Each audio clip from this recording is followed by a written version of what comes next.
Hello সবাইকে, আমি Manisha. Unscripted Manisha চ্যানেলে তোমাদের সবাইকে ওয়েলকাম। আজকে তোমাদের সাথে শেয়ার করব একটা নতুন সূচনা বা নতুন অধ্যায়ের গল্প।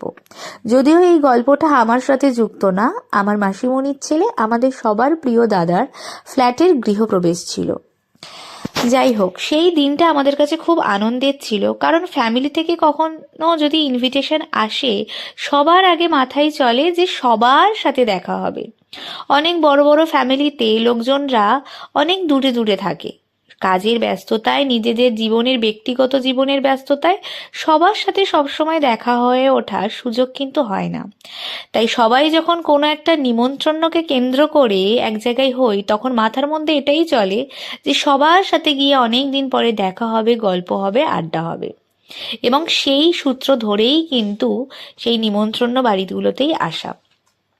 আর এই বললাম তোমাদেরকে নতুন সূচনা বা নতুন অধ্যায়, কারণ আমরা যখন জীবনে নতুন কিছু করি বা নতুন কোনো জীবনে পদার্পণ করি, সেই সব কিছুই কিন্তু আমাদের কাছে একটা নতুন অধ্যায় থাকে। গৃহপ্রবেশও কিন্তু তার মধ্যে একটা। মাথার ওপরে ছাদটা যখন শক্ত হয় না, তো সেটা কিন্তু মানুষের কাছে একটা নতুন জীবনের সূত্রপাতের মতো, এবং সেটা মানুষের নতুন জীবনের একটা অধ্যায়। তোমরা ভিডিওতে তো পরপর পুজো দেখতেই পাচ্ছ, আর তার সাথে সাথে আমার বকবকও শুনতে পাচ্ছ। তো দেখতে দেখতে আমাদের লাঞ্চ করাও কিন্তু কমপ্লিট। এবার শুরু হবে হোম। যে কোনো শুভ কাজে হোম ছাড়া কিন্তু সেটা সম্পূর্ণ হয় না। খাবার দাবার কিন্তু খুবই ভালো ছিল।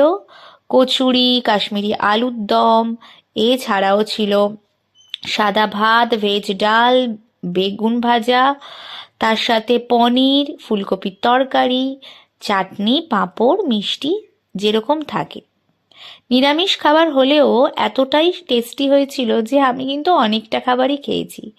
দেখতে দেখতে পুজো শেষ হয়ে গেল। শান্তির জল আর হোমের টিকা নেওয়ার পরে ভাবলাম একটু ব্যালকনিটা ঘুরে দেখি, এবং সেই সময়ই আমাকে ভিডিও করে দিয়েছে।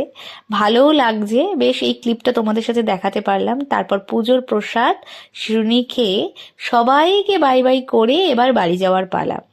সত্যি কথা বলতে গেলে কলকাতার রাস্তায় এই সন্ধেবেলা থেকে রাতের পরিবেশটা আমার কিন্তু বেশ ভালো লাগে। তাই ভয় লাগলেও গাড়ির কাঁচ থেকে মাথাটা বার করে বাড়ির দিকে চললাম। টাটা।